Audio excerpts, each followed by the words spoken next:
ఏంటి సీత, అంత సీరియస్గా ఆలోచిస్తున్నావు? దేని గురించి?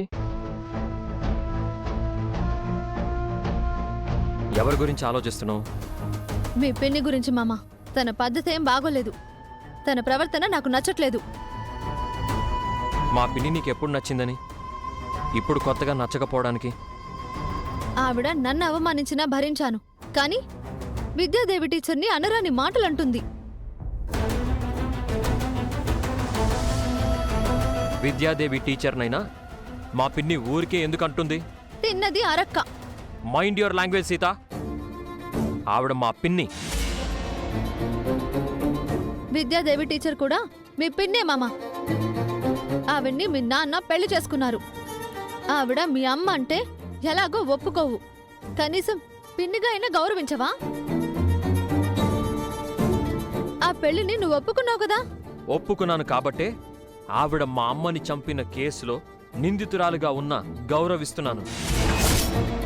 ఆవిడ్ని నిందితురాల్ని చేసిందే మీ పిన్ని. మీ నాన్న చేసుకున్న ఆ పెళ్లిని మీ పిన్ని ఒప్పుకోవట్లేదు.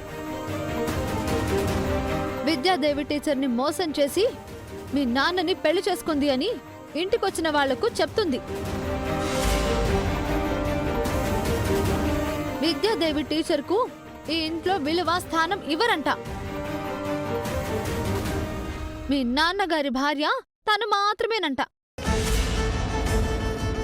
విద్యాదేవి టీచర్ను తన సవితగా అంగీకరించదంట. ఇలా విద్యాదేవి టీచర్ ముందే ఆవిడ్ని అనరాని మాటలని బాధపెట్టింది. మా పిన్ని బాధని నువ్వు కూడా అర్థం చేసుకోవాలి సీత. పిన్ని ఒక పెద్ద ప్రమాదం నుంచి ప్రాణాలతో బయటపడి తిరిగొచ్చింది. నాన్న చేసుకున్న పెళ్లి పిన్నికి షాక్గానే ఉంటుంది. తన స్థానంలో ఉన్న విద్యాదేవి టీచర్ని చూసి పిన్నికి ఇబ్బందిగా అనిపించి అలా మాట్లాడుంటుంది. అంటే మీ పిన్ని మాటలను నువ్వు కూడా సమర్థిస్తున్నావా మామా? మా పిన్ని ఆవేదనని అర్థం చేసుకోమంటున్నాను. ఆవిడిది ఆవేదన అయితే విద్యాదేవి టీచర్ది అరణ్య రోదన. ఈ ఫ్యామిలీ కోసం మా పిన్ని ఎంతో చేసింది. విద్యాదేవి టీచర్ అంతకంటే ఎక్కువ చేసింది.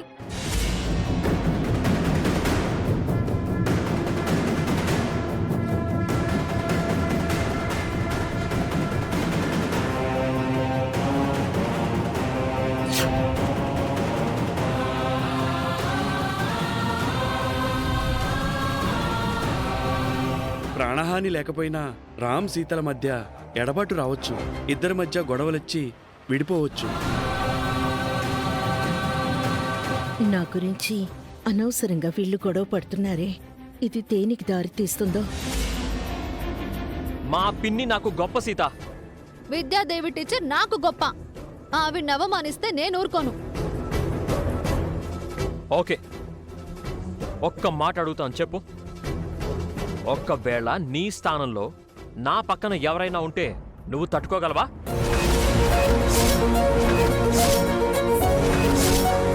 నా స్థానంలో వేరే వాళ్ళు ఎందుకుంటారు? అలాంటి పరిస్థితి వస్తే నువ్వు భరించగలవా అని అడుగుతున్నాను. భరించలేను, తట్టుకోలేను. మరి మా పిన్ని పరిస్థితి కూడా అదే సీత. మా నాన్న పక్కన టీచర్ గారు ఉండడం పిన్ని తట్టుకోలేకపోతుంది. ఆ బాధ భరించలేక ఆవిడ్ని ఏదో అనుంటుంది. నీకు ఆ పరిస్థితి వస్తే అనవా ఏంటి? మీ పిన్ని చనిపోయింది అనుకుని టీచర్ గారిని మావయ్య గారు పెళ్లి చేసుకున్నారు. అలాంటి పరిస్థితి మీకు రావాలి అంటే ఒకటి నేను మీకు దూరం అవ్వడమో లేదా నేను చనిపోవడమో అవ్వాలి.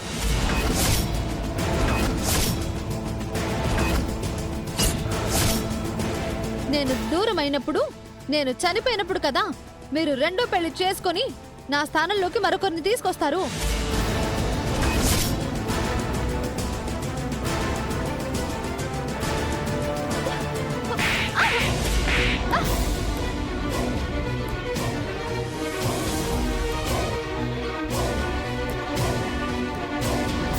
నోరు మూయి సీత. అసుర సంధ్య వేళ ఏం మాటలు మాట్లాడుతున్నావు? ఇంకోసారి నీ నోట్ నుంచి అలాంటి మాటలు వచ్చాయో నీ నాలిక తెగ్గొస్తాను. నేనేదో మాట వరుసకు అన్నాను టీచర్. మాట వరుసకైనా అలా మాట్లాడొద్దు. పైన తథాస్తు దేవతలుంటారు. తనేదో అంటే మీరెందుకు అంత సీరియస్ అవుతున్నారు? ఎందుకంత వైల్డ్గా రియాక్ట్ అవుతున్నారు? నీకు తెలియదు బాబు. భార్యాభర్తల నోటి నుంచి విడిపోతాం, చనిపోతాం, దూరం అవుతాం అన్న మాటలు రాకూడదు. మీకెప్పటికీ ఆ పరిస్థితి రాకూడదు. ఏమైంది టీచర్? అయినా మేమెందుకు విడిపోతాము? వ్రతం రోజు మా అమ్మ నాకిచ్చిన చీర కాలిపోయిందని భయపడుతున్నారా? దానికి పరిహారంగా గుళ్ళో పంతులు గారు చెప్పినట్టు నేను మామ ఆ రోజు 2 అఖండ దీపాలు వెలిగించాం కదా. తెల్లారే వరకు అవి 2 వెలుగుతూనే ఉన్నాయి కదా.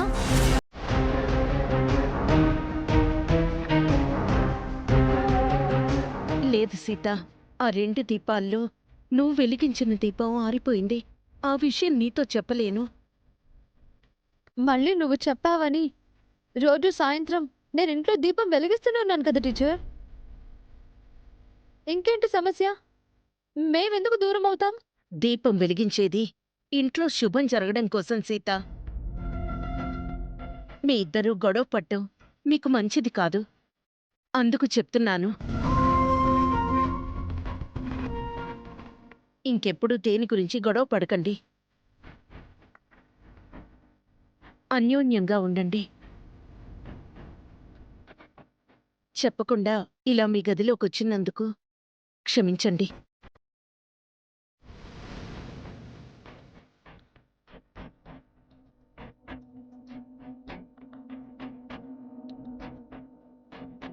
చూసావా?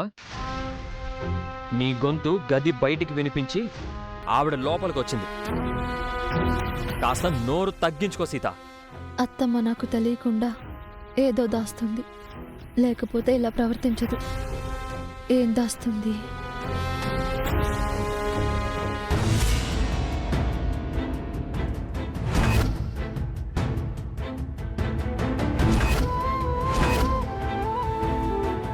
దేవుడా,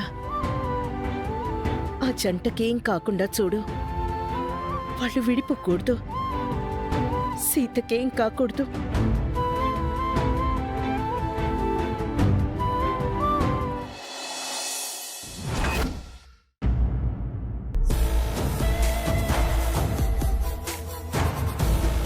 ఎక్కడికి మహా రెడీ అవుతున్నావు? ఆఫీస్కి. నేను ఆఫీస్కి ఎందుకు సీత? ఇప్పటి వరకు మీరే కదత్తమ్మా మావయ్యతో ఆఫీస్కి వెళ్ళింది. ఇక నుంచి నేను వెళ్తాను. మరి సుమతక్క ఒప్పుకుంటుందా మహా? ఒప్పుకోకపోవడానికి ఆవిడెవరత్తమ్మా? ఇది మీ ఇల్లు, అది మీ ఆఫీసు. అనవసరంగా గొడవెందుకు సీత? గొడవ పడైనా నేను ఆఫీస్కి వెళ్తాను. నిన్న సీమంతం వాళ్ళ ముందు సుమతిని అవమానించినట్టే ఈరోజు ఇంట్లో వాళ్ళ ముందు అవమానిస్తాను. సుమతక్కను అవమానిస్తే ఆ సీత ఊరుకుంటుందా మహా? నేనెందుకు కోరుకుంటాను? ఈ ఇంట్లో బయట మీ విలువ గౌరవం పెంచుతాను అని మాటిచ్చాను కదా. అనవసరంగా పంతానికి పోకు సీత. మధ్యలో మీ మావయ్య నలిగిపోతారు. ఎవరు నలిగినా ఎవరు నష్టపోయినా నా పంతం కోసం నేను ఎంత దూరమైనా వెళ్తాను. ఆ సుమతికి ఎక్కడా విలువ గౌరవం లేకుండా చేస్తాను. ఆల్ ది బెస్ట్ మహా. ఈ రోజు కూడా నీదే గెలుపు కావాలి. ప్రతిరోజు మీరే గెలవాలత్తమ్మా. పదండి, మిమ్మల్ని మావయ్యని ఆఫీస్కి పంపిస్తాను.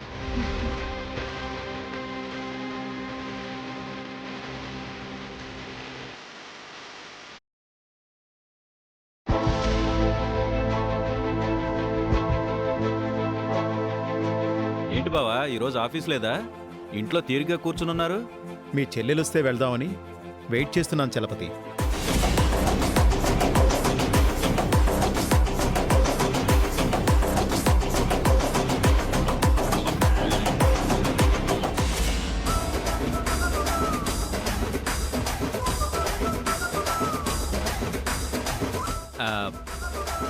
ఏ సిస్టర్తో ఆఫీస్కి వెళ్తావు బావా? ఏ సిస్టర్ ఏంటి? నీకెంతమంది చెల్లెళ్ళున్నారు? నాకొక్కరే చెల్లెలు. కానీ నీకు 2 భార్యలు కదా బావా. ఏ భార్యతో ఆఫీస్కి వెళ్తావు అని అడుగుతున్నాను.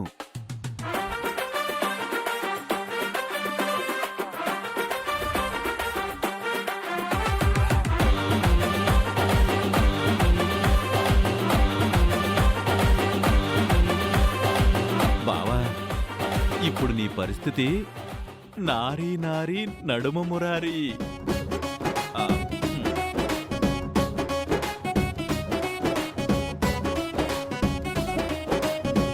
మీ ఇద్దరిలో ఎవరు నాతో ఆఫీస్కి వస్తున్నారు?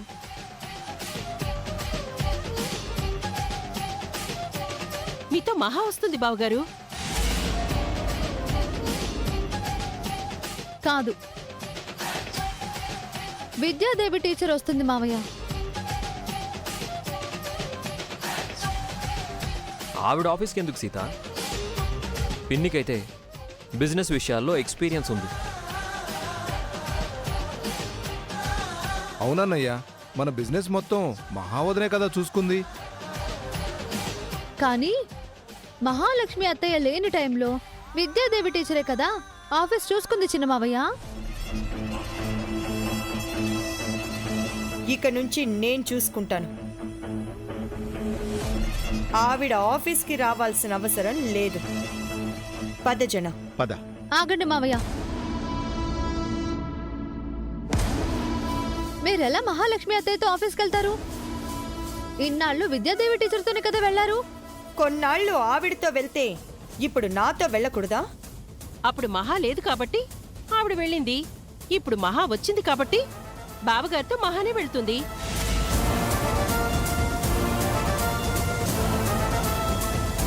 మా అన్నయ్య ఏమి ఆవిడ గారికి పర్మనెంట్గా ఆఫీసును అప్పచెప్పలేదు. టెంపరీగా ఆ పోస్ట్లో ఉంది. అవును సీత, ఆఫీస్లో పిన్ని స్థానం పిన్నికే ఉంటుంది కదా. విద్యాదేవి టీచర్ మధ్యలో వచ్చారు కదా.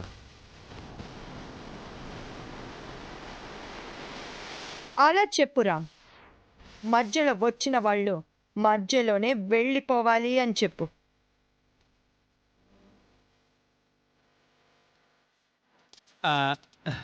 అంటే ఇప్పుడు సుమతక్క తిరిగొస్తే మధ్యలో వచ్చిన నువ్వు వెళ్ళిపోతావా చెల్లాయ్?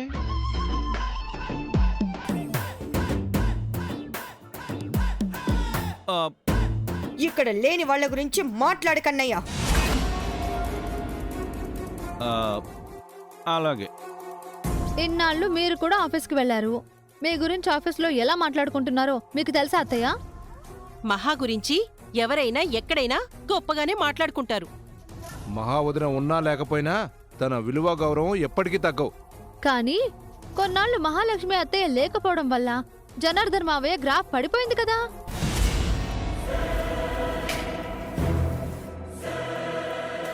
నాన్న గ్రాఫ్ పడిపోవడం ఏంటి సీత? ఏం మాట్లాడుతున్నావు? మావయ్య విద్యాదేవి టీచర్ని పెళ్లి చేసుకోకముందు ఆఫీస్లో ఏం జరిగిందో నీకు గుర్తులేదా మామా?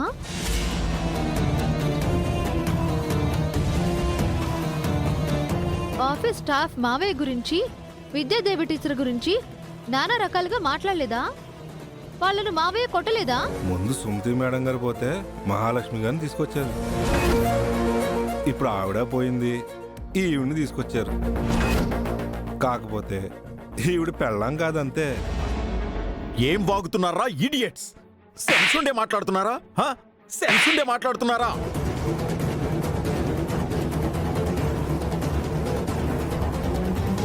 అయితే ఏంటిప్పుడు? నేను ఆఫీస్కి వెళ్తే నా గురించి కూడా అలాంటి మాటలే మాట్లాడతారా? ఎందుకు మాట్లాడరు? ఖచ్చితంగా మాట్లాడతారు. మన ఆఫీస్ వాళ్ళు మన ఇంటికొచ్చి మీరు విద్యా టీచర్ని పెళ్లి చేసుకున్నారు అని మీకు బొకే ఇచ్చి వెళ్లారు కదా మామయ్య. విద్యాదేవి టీచర్ ఇంట్లో మీ భార్యగా, ఆఫీస్లో చైర్మన్గా ఉంటున్నారు అని వాళ్ళు అనుకుంటున్నారు కదా. ఆవిడ చైర్మన్ ఏంటి సీత? ఎప్పటికీ మహానే చైర్మన్. మహా లేనప్పుడు ఆవిడ చైర్మన్ అయింది చెల్లాయ్. ఆ పదవి మీకు ఇస్తామని జనాభా అంటే మేం చేయలేము అన్నారు కదా. ఈ రామ్ కూడా మేనేజ్ చేయలేను అన్నాడు. అది నేను లేనప్పుడు జరిగింది. ఇప్పుడు నేను వచ్చాను కదా, ఏంటి సమస్య అని అడుగుతున్నాను. మీరు తిరిగి రావడమే సమస్య అని నేను అనను, కానీ మీరు ఆఫీస్కి వెళ్తే మాత్రం సమస్య అవుతుంది అత్తయ్య. ఎందుకు అవుతుంది సీత? మహాలక్ష్మి అత్తయ్య లేనప్పుడు మీరు ఇంటి కోసం, మీకోసం, ఆఫీస్ కోసం విద్యాదేవి టీచర్ని పెళ్లి చేసుకున్నారు. ఇప్పుడు మహాలక్ష్మి అత్తయ్య తిరిగొచ్చిందని విద్యాదేవి టీచర్ని పక్కన పెట్టి మహాలక్ష్మి అత్తయ్యను మీరు ఆఫీస్కి తీసుకువెళ్తే స్టాఫ్ అందరూ మీ గురించి రకరకాలుగా అనుకుంటారు కదా మావయ్య.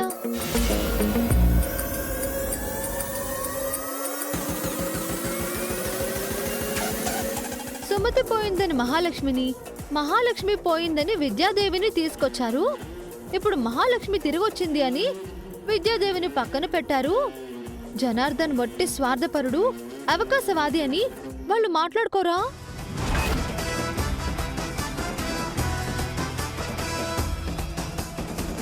అవునవునవునవును, నరం లేని నాలుకలు తప్పకుండా మాట్లాడతాయి సీత. వాళ్ళ గురించి పక్కన పెట్టండి. మహాలక్ష్మి అత్తయ్య లేదని మీ అవసరాల కోసం పరిస్థితిని బట్టి మీరు విద్యాదేవి టీచర్ని పెళ్లి చేసుకున్నారు. ఇప్పుడు ఆవిడొచ్చిందని ఈవిడ్ని పక్కన పెడితే ఈవిడ ఫీల్ అవ్వదా మామయ్య? మరి మీరు చేసుకున్న పెళ్లికి అర్థమే ఉంటుంది. విద్యాదేవి టీచర్ మీకోసం చేసిన త్యాగానికి విలువే ఉంటుంది.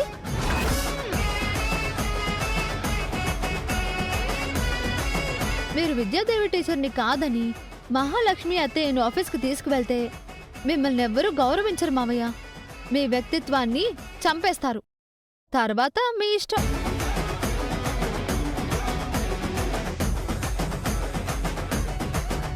బావా, బాగా ఆలోచించి నిర్ణయం తీసుకో. అసలే ఇది సున్నితమైన విషయం.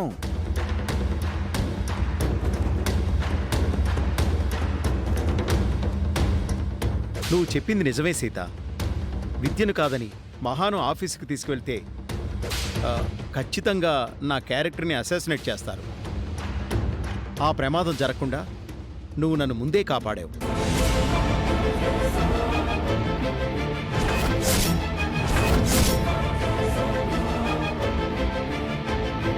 నువ్వు కొద్ది రోజులు ఆఫీస్కి దూరంగా ఉండు మహా, అదే బెటర్.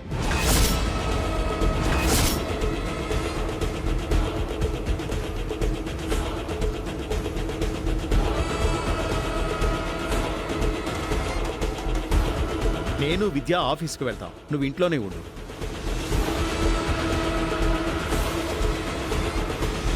సీత చెప్పినట్టు ఏం జరగదు జన. తాను నిన్ను అనవసరంగా భయపెడుతోంది. ఆఫీస్లో అందరికీ నేనంటే గౌరవం.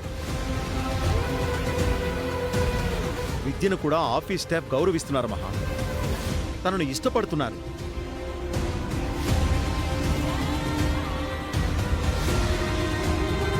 అయినా ఆవిడకి బిజినెస్ గురించి ఏం తెలుసు అన్నయ్య? అలాంటి ఆవిడ చేతిలో ఆఫీస్ మొత్తం పెట్టేస్తావా? మీకంటే తనకెక్కువ తెలుసు గిరి. మీ వల్ల కాదు అంటేనే తన ఆఫీస్కి వచ్చిందని గుర్తుపెట్టుకో. ఇప్పుడు మహా వచ్చింది కదా బావగారు. బిజినెస్ గురించి మహాకు తనకంటే ఎక్కువ తెలుసు కదా. మహా లేనప్పుడు ఆఫీస్లో విద్య కొన్ని చేంజెస్ చేసింది, స్టాఫ్కి కొన్ని బెనిఫిట్స్ ఇచ్చింది. అప్పట్లో సుమతి చేసినట్టు ఇప్పుడు విద్య చేసింది. అందరూ చాలా ఇంప్రెస్ అయ్యారు.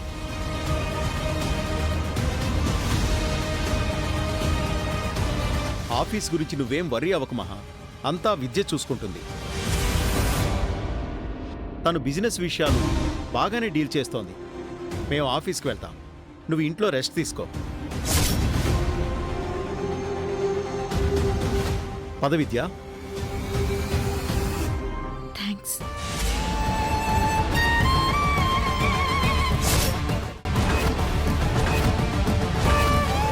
థ్యాంక్స్ సీత. Thank you. పదండి.